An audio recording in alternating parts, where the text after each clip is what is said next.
새벽 안개가 골목을 덮고 있었습니다.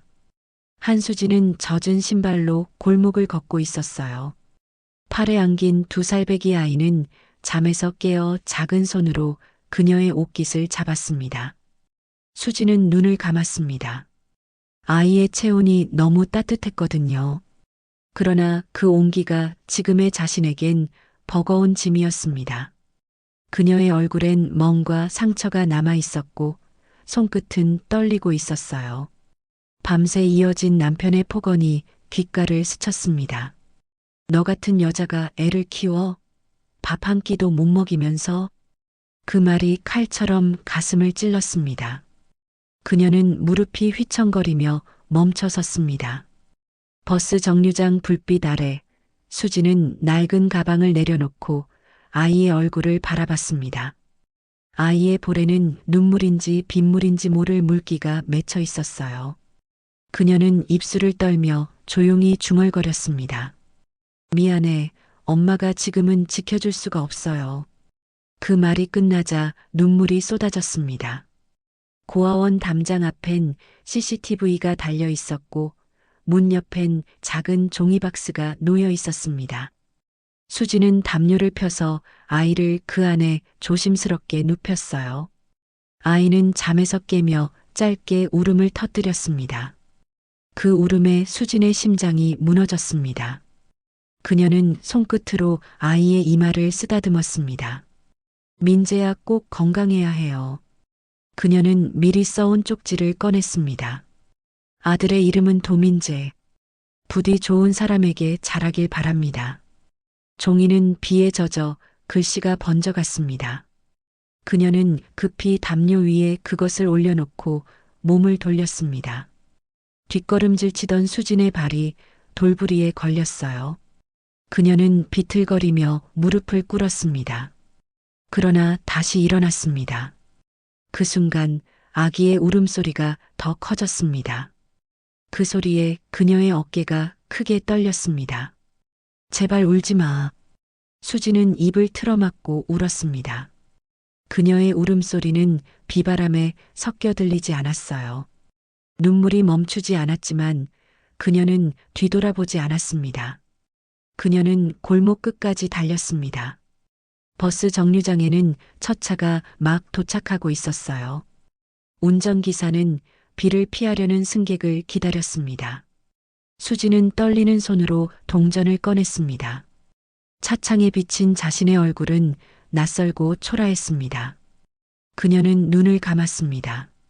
버스가 출발하자 창밖에 고아원 간판이 멀어졌습니다. 하늘빛 보육원이라는 네온 사인이 흐릿하게 깜빡였어요. 그녀는 창문에 이마를 대며 중얼거렸습니다. 민재야, 엄마는 널 버린 게 아니야. 살기 위해 떠나는 거야. 하지만 그 말은 자신에게조차 위로가 되지 않았습니다.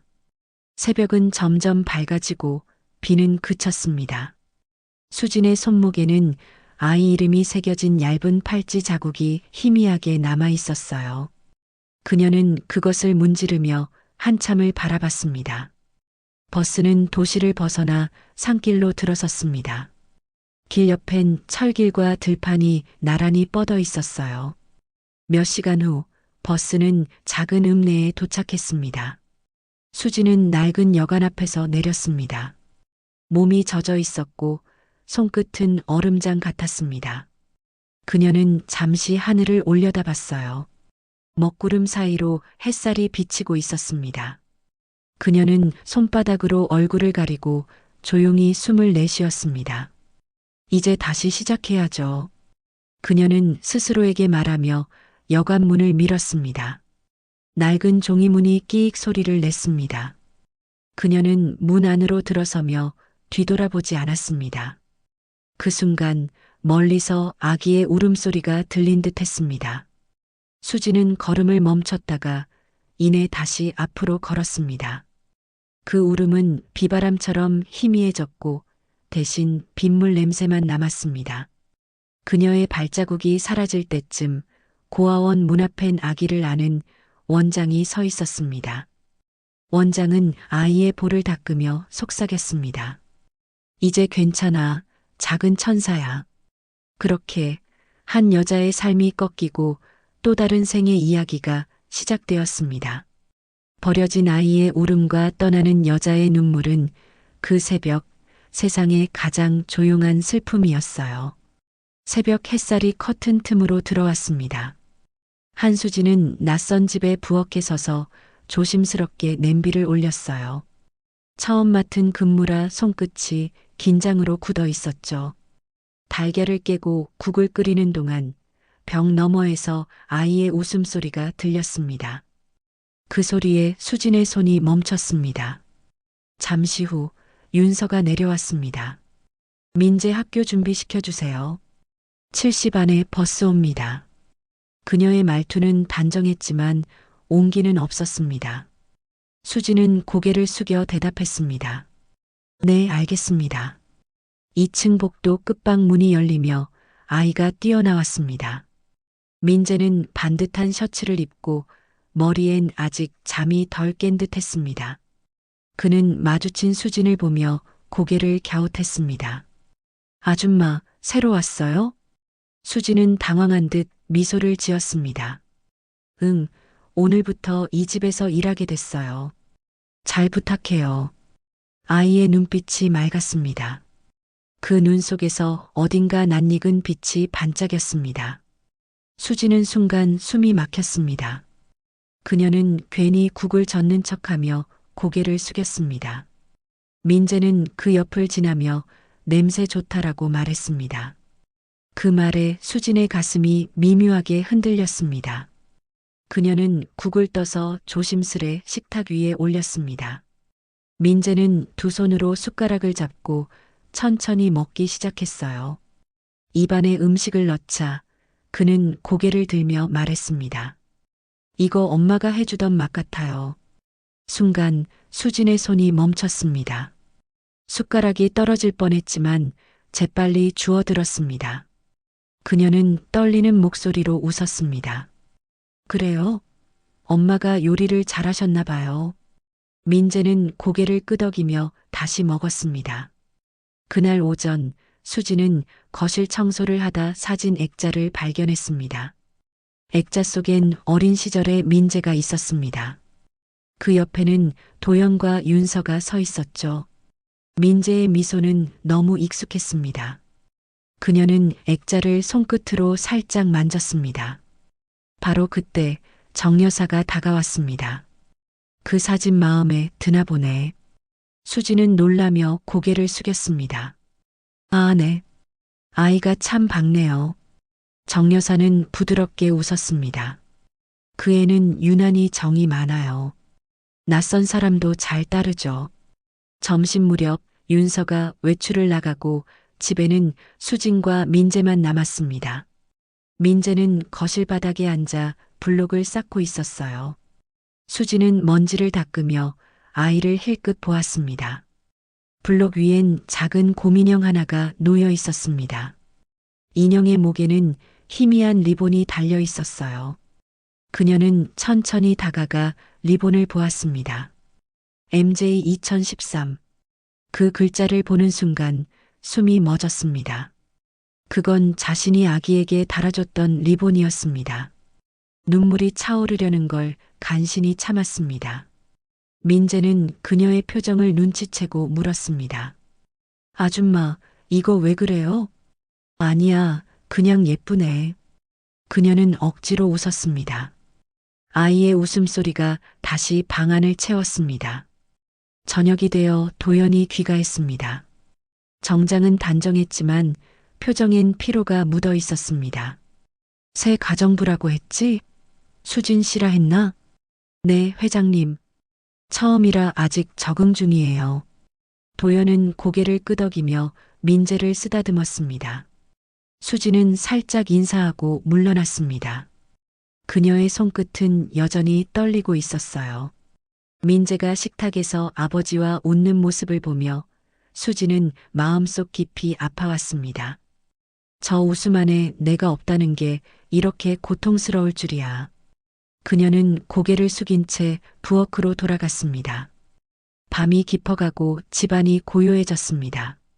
수지는 식탁 위 정리된 컵을 바라보다가 잠시 멈췄습니다. 컵 하나에 묻은 작은 손자국을 천으로 닦으며 속삭였어요. 민재야, 잘 자요. 창밖엔 가로등 불빛이 반짝였고 그녀의 눈엔 눈물이 맺혀 있었습니다. 그녀는 방으로 돌아와 조용히 숨을 내쉬었습니다. 이제라도 곁에 있을 수 있다면 그걸로 충분해요. 그녀는 그렇게 자신을 다독이며 침대에 몸을 누였습니다. 그러나 눈을 감은 뒤에도 민재의 웃음이 자꾸만 귓가에 맴돌았습니다. 그 웃음 속에 묻힌 과거의 울음소리가 다시 살아나고 있었어요. 다음 날 아침 윤서는 부엌으로 내려와 식탁을 정리하던 수진을 유심히 바라봤습니다. 식탁 위에는 잘 정돈된 아침 식사가 놓여 있었고 윤서의 눈길은 자연스레 민재에게 향했어요. 민재는 수진 옆에서 웃으며 달걀을 먹고 있었습니다. 그 모습이 마치 오래된 가족의 한 장면 같았습니다. 윤서의 손이 잠시 멈췄습니다.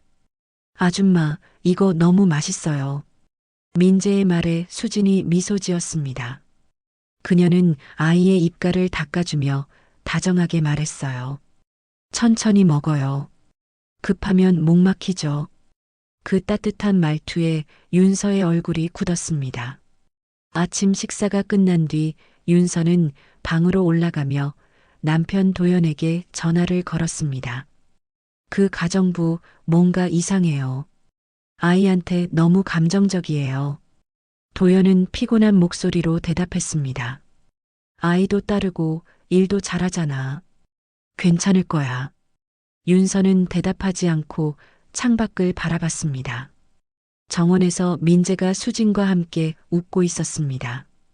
그날 오후 윤서는 수진이 빨래를 개던 방으로 들어갔습니다. 수진 씨, 이 리본 어디서 났어요? 윤서의 손에는 작은 리본이 들려 있었어요. 민재의 인형 목에 있던 그것이었습니다. 수진은 순간 말을 잃었습니다.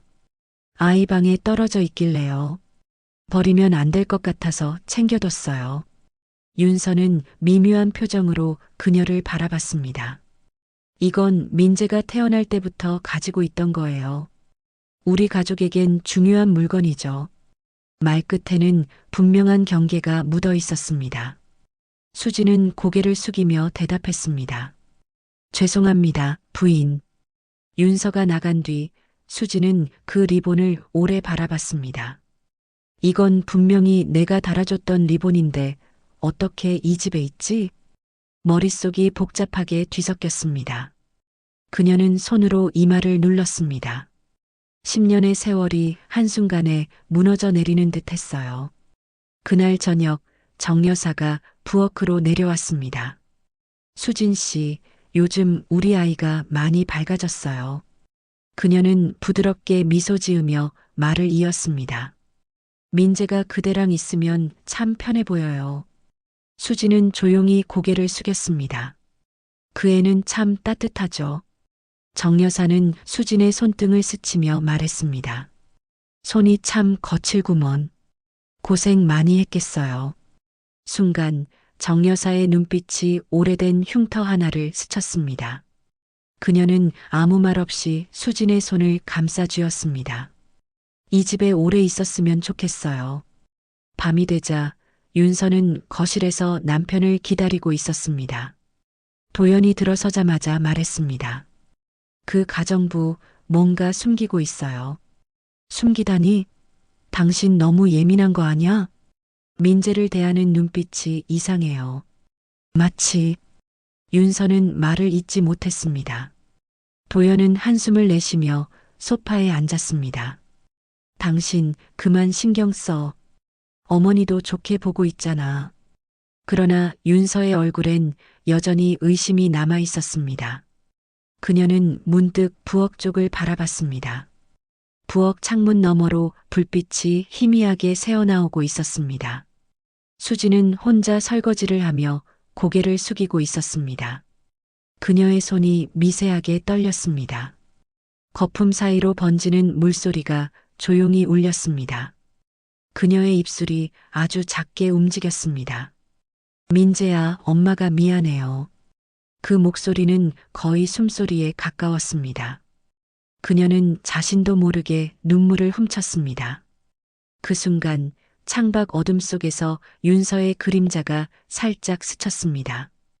윤서는 아무 말 없이 문을 닫고 위층으로 올라갔습니다. 그날 밤 수지는 방 안에서 사직서를 꺼내 들었습니다. 이제 떠나야 할 때인가. 그녀는 편지를 반으로 접어 책상 위에 올려두었습니다. 그러나 불빛을 끄려는 순간 복도에서 아이의 울음소리가 들렸습니다.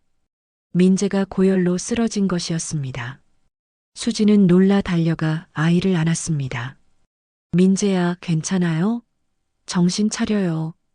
그녀는 흔들리는 아이의 이마에 손을 얹었습니다.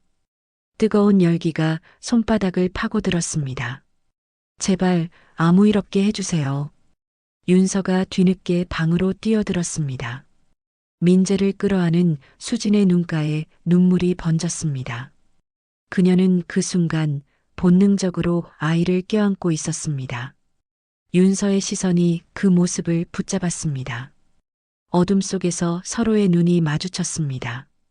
그리고 아무 말 없이 두 여자의 마음 속에 서로 다른 불안이 번지고 있었습니다. 한쪽은 오래된 죄책감이, 다른 한쪽은 알 수 없는 의심이 자라나고 있었어요. 그 밤 세 사람의 운명이 조용히 뒤틀리기 시작했습니다.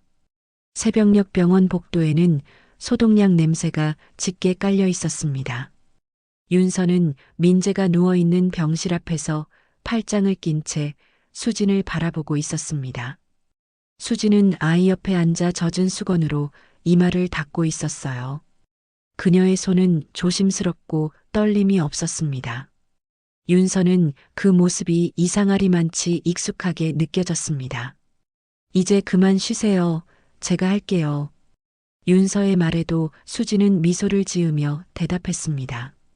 괜찮아요. 조금만 더 닦으면 금방 열이 내려갈 거예요. 윤서는 아무 말 없이 뒷걸음질 쳤습니다. 그리고 복도 끝으로 향했습니다. 그녀는 의자에 앉아 깊게 숨을 들이켰습니다. 저 여자는 도대체 누구야? 가슴속에서 알 수 없는 불안이 부풀어 올랐습니다. 며칠 전부터 느껴온 불길한 예감이 현실로 다가오고 있었습니다. 그녀는 핸드백을 열고 수진의 가방에서 몰래 가져온 신분증을 꺼냈습니다. 한수진, 1979년생, 출생지 서울 구로구. 그 이름이 머릿속에 깊게 새겨졌습니다. 윤서는 곧장 병원 밖으로 나왔습니다. 비가 내리고 있었고 그녀는 택시를 잡아탔어요. 하늘빛 보육원 아세요? 기사는 잠시 거울로 그녀를 보더니 고개를 끄덕였습니다. 한참을 달려 도착한 보육원 앞엔 낡은 간판이 서 있었습니다. 10년 전 아이를 맡겼다는 바로 그곳이었습니다. 윤서는 우산을 접으며 안으로 들어갔습니다. 혹시 도민재라는 아이 기억하시나요? 원장은 놀란 듯 그녀를 바라봤습니다. 민재라면 도 회장님 댁에서 입양된 아이 아닌가요? 윤서의 손이 순간 떨렸습니다. 입양됐다고요? 원장은 고개를 끄덕였습니다. 네, 친모가 어려운 사정으로 두고 갔던 아이예요. 윤서는 얼어붙은 듯 자리에서 일어나지 못했습니다. 머릿속에서 퍼즐 조각들이 빠르게 맞춰지고 있었습니다. 한수진 도민재 고아원. 모든 것이 한 줄의 선으로 이어졌습니다. 그녀의 눈빛이 차가워졌습니다. 다음 날 저녁 윤서는 집으로 돌아왔습니다. 민재는 회복 중이었고 수지는 여전히 곁을 지키고 있었습니다. 오늘은 많이 좋아졌네요. 그녀가 조용히 말하자 수지는 안도의 미소를 지었습니다. 윤서는 대답 대신 창밖을 바라봤습니다. 도연이 퇴근해 돌아오자 윤서는 일부러 아무 말도 하지 않았습니다. 남편이 아이를 쓰다듬으며 고맙다, 수진 씨라고 말하자 그녀의 손이 미세하게 움찔했습니다. 그녀는 억지로 웃음을 지으며 방으로 들어갔습니다. 문을 닫자마자 벽에 등을 기대고 숨을 몰아쉬었습니다. 이 여자 우리 집에 왜 온 거야? 밤이 깊자 윤서는 서류함을 열었습니다. 민재의 입양 서류가 그대로 보관되어 있었습니다. 그녀는 손전등 불빛을 비추며 서류를 펼쳤습니다. 입양 기록 맨 아래에 작게 적힌 글자가 눈에 들어왔습니다. 친모 이름 한수진. 그 순간 윤서의 손끝이 떨렸습니다. 심장이 빠르게 뛰었어요. 그래서 그랬던 거구나. 그녀는 손으로 입을 막았습니다. 방 안에는 오직 숨소리만 가득했습니다. 한편 수지는 민재의 방에서 아이의 담요를 덮어주고 있었습니다. 창문 틈으로 달빛이 들어왔고 그녀는 조용히 속삭였습니다. 이젠 아프지 말아요, 우리 민재. 아이의 얼굴을 쓰다듬던 그녀의 눈가가 젖었습니다. 그녀는 이 밤이 오래가길 바랐습니다. 복도 끝 문틈 사이에서 윤서가 그 장면을 보고 있었습니다. 그녀의 얼굴엔 분노와 혼란이 뒤섞여 있었습니다. 그 아이의 침몰하니 이걸 언제 어떻게 해야 하지? 그녀는 손에 쥔 서류를 꽉 쥐었습니다. 눈빛은 점점 차갑게 굳어졌습니다. 이튿날 아침 햇살이 창문을 스칠 때 윤서는 결심했습니다. 이 진실을 혼자서 지켜보겠어. 그녀는 남편에게 아무 말도 하지 않았습니다. 민재는 환하게 웃으며 아침 인사를 했습니다. 수지는 그 웃음을 보며 조용히 미소 지었습니다. 그러나 그 미소 뒤에는 곧 무너질 평온이 숨겨져 있었습니다. 윤서의 눈빛은 이미 예전의 그것이 아니었습니다. 그녀는 이제 모든 퍼즐을 손에 쥔 사람이 되었어요.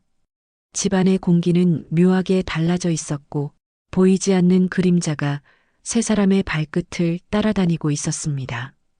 그리고 그 그림자 속에서 진실은 천천히 고개를 들기 시작했습니다.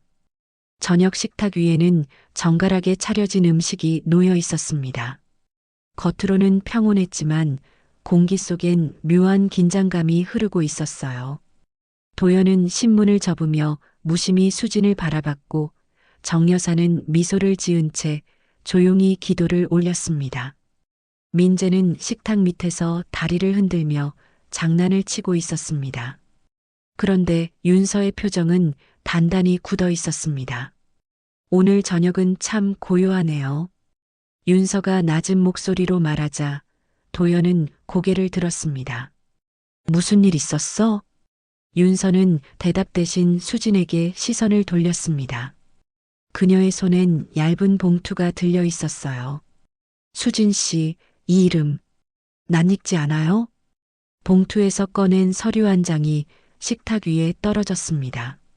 하얀 종이에 적힌 글씨가 눈에 들어왔어요. 입양 기록 친모 이름 한수진. 순간 식탁 위의 모든 움직임이 멈췄습니다. 도연의 눈이 커졌습니다. 정 여사는 젓가락을 내려놓으며 숨을 죽였습니다. 민재는 아무것도 모른 채 고개를 갸웃했습니다. 수지는 몸이 굳은 채 아무 말도 하지 않았어요. 윤서는 차분하지만 날선 목소리로 말을 이었습니다. 이 서류, 내가 직접 보육원에서 받아왔어요. 10년 전 버려진 아이의 이름은 도민재. 그리고 그 아이의 친모 이름이 바로 당신이에요. 그녀의 시선이 수진의 얼굴을 파고들었습니다. 정 여사의 손이 살짝 떨렸습니다. 수진은 한동안 아무 말도 하지 못했습니다. 숨을 내쉴 때마다 목이 메었어요. 도연이 조심스럽게 물었습니다. 이게 사실입니까? 그녀는 눈을 감았습니다. 그리고 이내 조용히 고개를 끄덕였습니다. 네, 사실이에요. 10살 전에 저는 그 아이를 두고 갔습니다. 그 말이 떨어지는 순간 공기가 무너졌습니다. 민재의 눈이 커졌고 도연은 충격에 말을 잃었습니다. 윤서는 의자를 밀치며 일어났습니다. 그런 사람을 우리 집에 들였다고? 10년 동안 아무 말도 없이 우리 아이 곁에 그녀의 목소리가 흔들렸습니다. 수지는 눈을 감은 채 고개를 숙였습니다. 죄를 지었습니다. 그때는 살 길이 없었어요. 정 여사가 조용히 일어섰습니다. 그만해라, 윤서야. 그러나 윤서는 멈추지 않았습니다. 어머니, 이건 용서의 문제가 아니에요. 그 여자가 우리 아이를 버리고 지금은 가정부로 들어온 거예요. 정 여사는 한 걸음 다가가 수진의 어깨를 잡았습니다. 사람은 누구나 돌이킬 수 없는 날이 있단다. 하지만 그날을 안고 살아가는 게 벌이지. 윤서는 눈물을 삼키며 뒤로 물러났습니다. 도연은 자리에서 천천히 일어났습니다. 수진 씨, 왜 이제 와서 왜 아무 말도 안 했어요? 그녀는 도연을 바라보며 말했습니다. 말할 자격이 없었어요. 그 아이가 행복해 보였으니까요. 목소리가 갈라졌습니다. 민재는 어리둥절한 얼굴로 두 사람을 번갈아 보았습니다. 아줌마, 무슨 말이에요? 엄마가 아줌마예요? 그의 말에 모두의 시선이 멈췄습니다. 수지는 울먹이며 아이의 얼굴을 바라봤어요. 미안해요, 민재야. 그때 나는 너무 어렸어요. 민재의 손에 힘이 들어갔습니다. 그는 아무 말 없이 자리에서 일어나 방으로 뛰어갔습니다. 식탁 위에 접시가 흔들리며 소리가 울렸어요. 정 여사가 손으로 가슴을 쓸어내렸습니다. 윤서는 입술을 깨물며 뒤돌아섰습니다. 수지는 조용히 가방을 들었습니다. 이제 그만두는 게 맞겠죠. 이 집에서 그리고 그 아이 곁에서. 도연은 막으려 했지만 그녀는 고개를 저었습니다. 그 아이가 날 원망해도 괜찮아요. 그게 벌이에요. 문이 닫히자 거실은 적막해졌습니다. 윤서는 손에 쥔 서리를 바라보다가 천천히 구겼습니다. 도연은 아무 말 없이 창문 쪽으로 걸었습니다. 밖에는 비가 내리고 있었어요. 그 빗소리가 모두의 숨소리를 덮었습니다. 그 시각 수지는 길 위를 걸었습니다. 비에 젖은 도로를 맨손으로 걸으며 그녀는 한참을 울었습니다. 어디로 가야 할지 몰랐습니다. 결국 그녀의 발길은 한 곳으로 향했습니다. 10년 전 아이를 두고 떠났던 그 고아원 앞이었습니다. 그녀는 낡은 벤치에 앉아 숨을 고르며 하늘을 올려다봤습니다. 비가 얼굴을 때렸지만 닦을 생각조차 없었어요. 그녀는 손바닥을 펴고 그 위에 떨어지는 빗방울을 바라봤습니다. 이제 다 끝났어요. 그 목소리는 허공으로 흩어졌습니다. 하지만 그 순간 등 뒤에서 누군가의 발소리가 들려왔습니다. 수지는 천천히 뒤돌았습니다. 희미한 가로등 불빛 아래 젖은 우비를 입은 한 소년이 서 있었습니다. 그의 얼굴이 또렷이 보였어요. 민재였습니다. 그녀의 손에서 가방이 떨어졌습니다. 민재는 아무 말 없이 그 자리에 서 있었습니다. 비에 젖은 머리카락이 이마에 붙어 있었어요. 수진의 눈에 눈물이 차올랐습니다. 그리고 아주 천천히 그녀는 아이에게 다가갔습니다. 두 사람 사이엔 오직 빗소리만 흘렀습니다. 그녀는 떨리는 목소리로 물었습니다. 여긴 어떻게 왔어요? 민재는 고개를 들었습니다. 아줌마 아니, 엄마나 진짜 엄마 맞죠? 그 말에 그녀의 무릎이 풀렸습니다. 비는 여전히 내리고 있었지만 그 순간 세상은 오직 두 사람만을 비추고 있었습니다. 수지는 아이를 껴안았습니다. 미안해, 정말 미안해요. 그녀의 울음이 빗속으로 번졌습니다. 민재의 손이 천천히 그녀의 등을 감쌌습니다. 엄마, 이제 울지 마요. 그 말 한마디에 수진의 어깨가 크게 떨렸습니다. 그 밤 진실은 고통스럽게 밝혀졌지만 사랑은 다시 시작되고 있었어요. 빗속의 고아원 앞 한수진은 민재를 껴안은 채 오랫동안 움직이지 못했습니다. 아이는 조용히 그녀의 어깨에 얼굴을 묻고 있었어요. 숨소리조차 들릴 만큼 가까운 거리에서 두 사람의 체온이 느껴졌습니다. 엄마, 왜 나를 버렸어요? 민재의 떨리는 목소리에 수진의 눈이 다시 젖었습니다. 그녀는 입술을 떨며 대답했습니다. 그때는 아무것도 없었어요. 돈도, 집도, 희망도. 그냥 내가 굶지 않길 바랄 뿐이었어요. 민재는 잠시 말이 없었습니다. 그저 어른스럽게 고개를 숙이고 있었습니다. 수지는 손끝으로 아이의 젖은 머리칼을 정리했습니다. 매일 꿈속에서 널 봤어요. 웃는 얼굴, 울던 얼굴, 다 기억나요. 민재는 눈을 들어 그녀를 바라봤습니다. 근데 왜 이제 왔어요? 그녀는 잠시 숨을 삼켰습니다. 용기가 없었어요. 다시 널 보면 너무 미안해서 아무 말도 못할 것 같았어요. 민재는 한참 동안 말이 없었어요. 비는 여전히 내리고 가로등 불빛이 빗방울 위에서 흔들렸습니다. 멀리서 자동차 불빛이 다가왔습니다. 도연이 타고 있었습니다. 차가 멈추자 그는 우산을 들고 다가왔습니다. 민재야. 그의 목소리가 빗속을 뚫고 울렸습니다. 도연은 아이를 감싸며 그녀를 바라봤습니다. 눈빛엔 복잡한 감정이 뒤섞여 있었습니다. 이 시간에 여길 왜 나온 거야? 위험하잖아. 죄송합니다. 수진이 고개를 숙였습니다. 그녀의 목소리는 거의 들리지 않았어요. 윤서도 차에서 내렸습니다. 젖은 코트를 단단히 여미며 멈춰선 세 사람을 바라봤습니다. 비가 흘러내리는 얼굴에는 분노와 혼란이 뒤섞여 있었습니다. 이게 다 뭐예요? 지금 뭐 하는 거죠? 그녀의 시선이 수진에게 꽂혔습니다. 도연이 조심스럽게 말했다. 윤서, 아이가 수진 씨를 찾아온 거야. 그래서요? 그걸 이유라고 해요? 그 여자가 버린 아이예요. 윤서의 목소리가 높아졌습니다. 민재가 그 소리에 움찔했습니다. 엄마, 그만해요. 민재의 목소리가 작았지만 또렷했습니다. 윤서가 놀라 그를 바라봤습니다. 나 알아요. 다 들었어요. 그의 손이 수진의 손을 꼭 잡았습니다. 이 사람 나 버렸던 거 알아요. 근데 나도 엄마 보고 싶었어요. 민재의 말에 윤서의 눈동자가 흔들렸습니다. 나 엄마가 한 번이라도 날 안아줬으면 좋겠다고 매일 기도했어요. 근데 이제 이렇게라도 왔잖아요.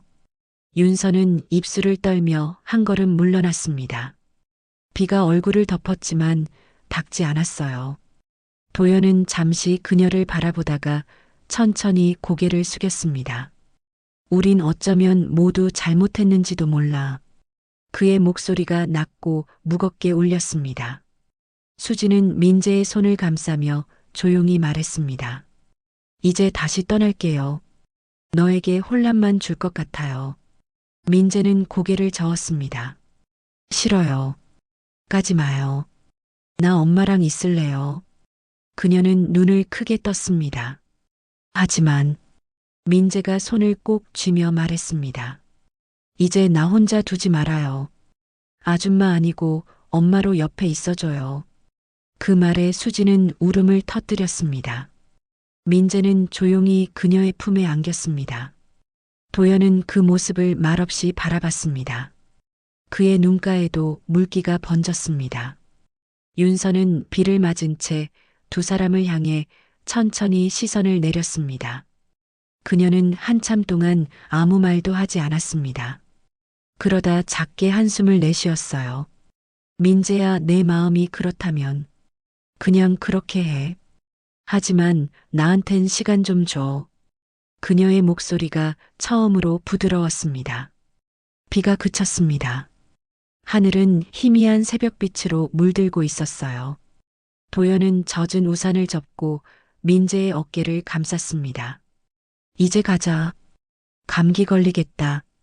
민재는 고개를 끄덕이며 수진의 손을 꼭 잡았습니다. 세 사람은 나란히 걸었습니다. 수진은 그들의 뒤를 따르며 조용히 눈을 내리깔았어요. 윤서는 차로 향하며 마지막으로 그녀를 돌아봤습니다. 그 눈빛엔 여전히 미움이 있었지만 조금의 이해도 섞여 있었습니다.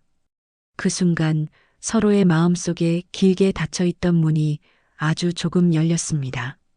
차가 출발하기 전 민재가 창문을 내렸습니다. 엄마, 내일도 만나요. 그 말에 수진의 눈에서 눈물이 흘렀습니다. 그녀는 작게 고개를 끄덕였습니다. 그래, 내일 또 보자, 우리 아들.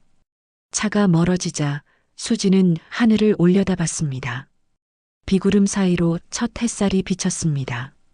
그녀는 눈을 감고 깊게 숨을 들이마셨습니다. 오랜 죄책감의 무게가 조금은 가벼워진 듯 했어요.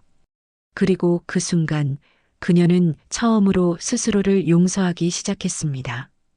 빗속의 고아원 앞 한수진은 민재를 껴안은 채 오랫동안 움직이지 못했습니다. 아이는 조용히 그녀의 어깨에 얼굴을 묻고 있었어요. 숨소리조차 들릴 만큼 가까운 거리에서 두 사람의 체온이 느껴졌습니다. 엄마, 왜 나를 버렸어요? 민재의 떨리는 목소리에 수진의 눈이 다시 젖었습니다. 그녀는 입술을 떨며 대답했습니다. 그때는 아무것도 없었어요. 돈도, 집도, 희망도. 그냥 내가 굶지 않길 바랄 뿐이었어요. 민재는 잠시 말이 없었습니다. 그저 어른스럽게 고개를 숙이고 있었습니다. 수지는 손끝으로 아이의 젖은 머리칼을 정리했습니다. 매일 꿈속에서 널 봤어요. 웃는 얼굴, 울던 얼굴, 다 기억나요. 민재는 눈을 들어 그녀를 바라봤습니다. 근데 왜 이제 왔어요?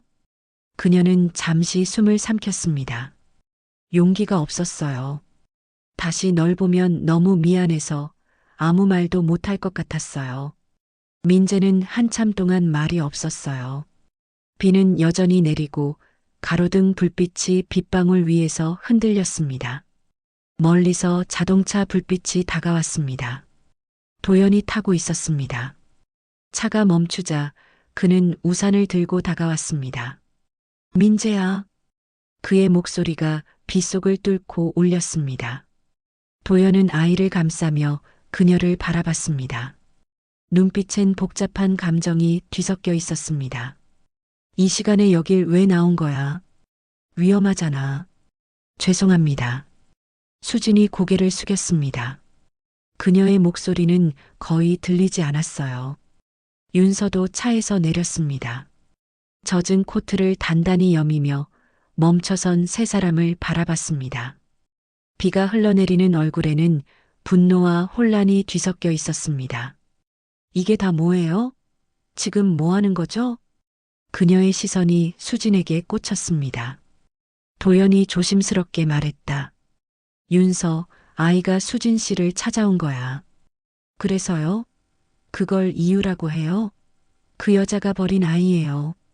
윤서의 목소리가 높아졌습니다. 민재가 그 소리에 움찔했습니다. 엄마, 그만해요. 민재의 목소리가 작았지만 또렷했습니다. 윤서가 놀라 그를 바라봤습니다. 나 알아요. 다 들었어요. 그의 손이 수진의 손을 꼭 잡았습니다. 이 사람 나 버렸던 거 알아요.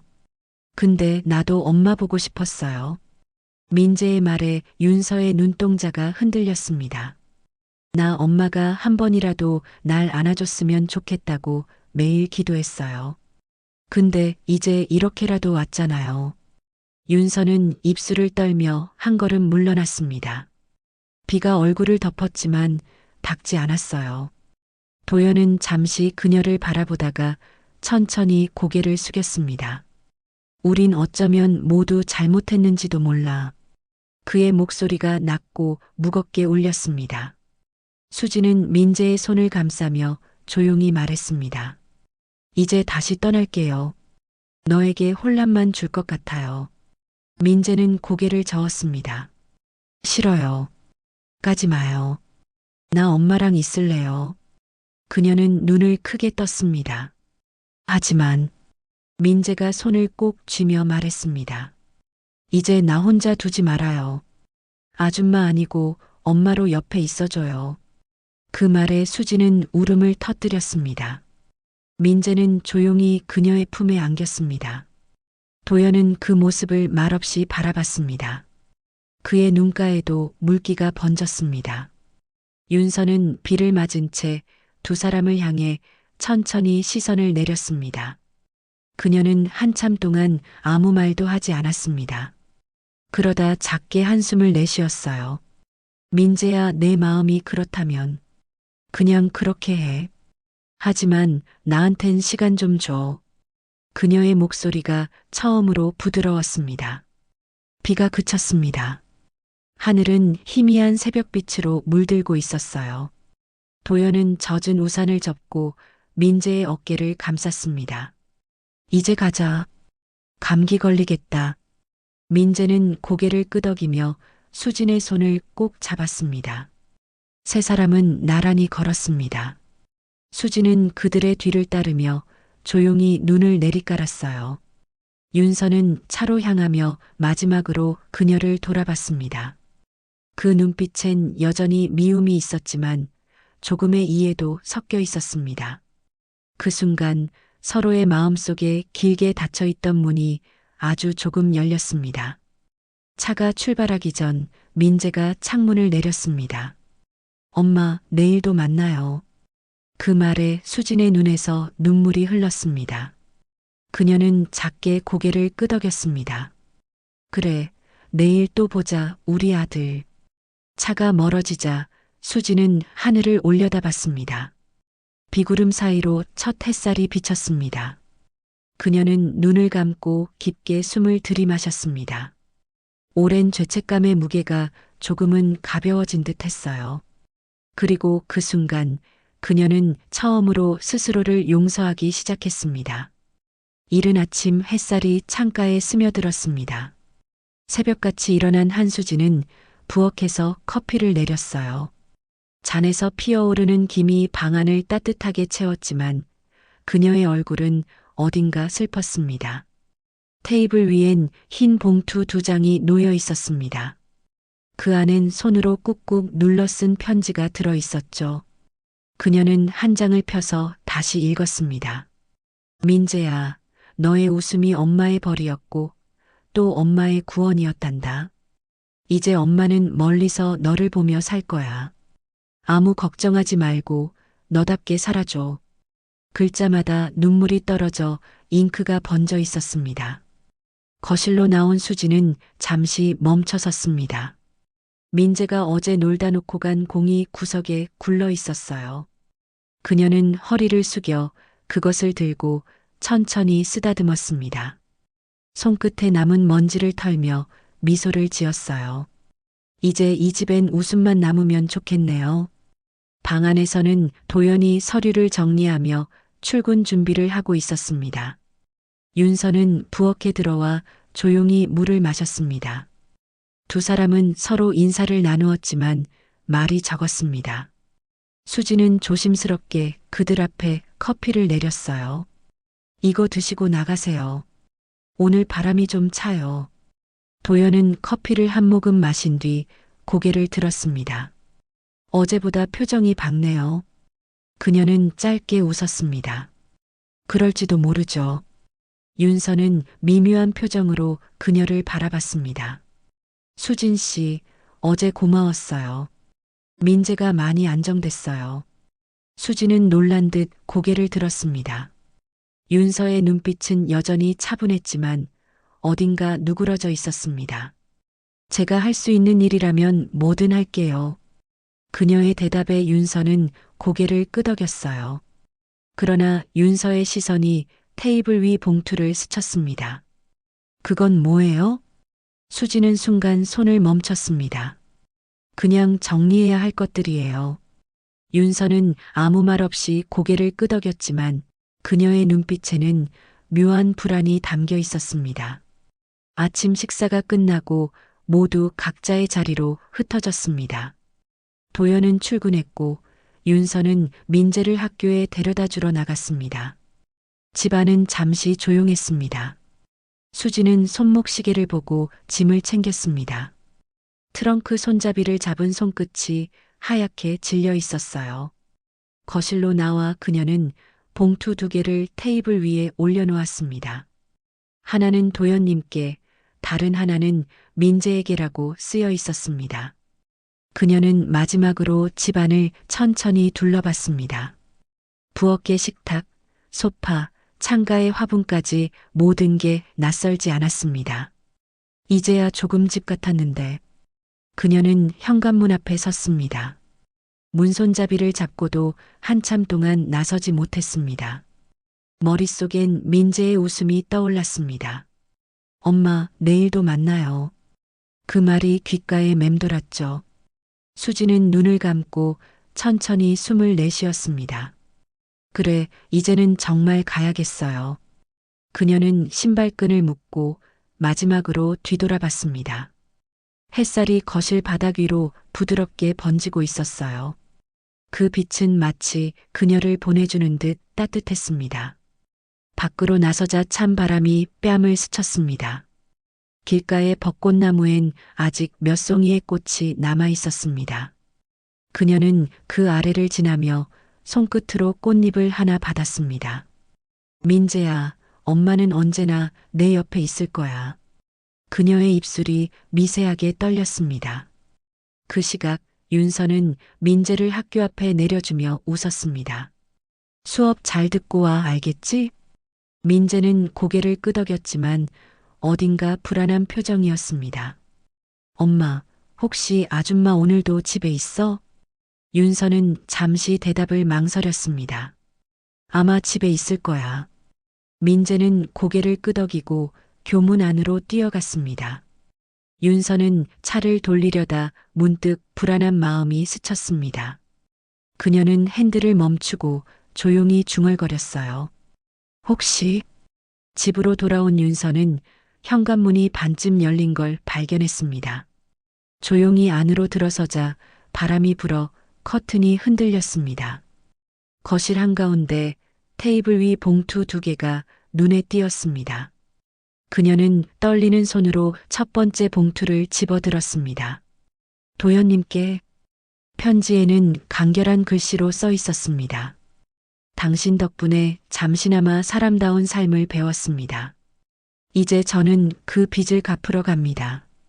민재를 잘 부탁드립니다. 윤서는 2번째 봉투를 바라봤습니다. 민재에게. 그녀는 봉투를 열지 못한 채 눈을 감았습니다.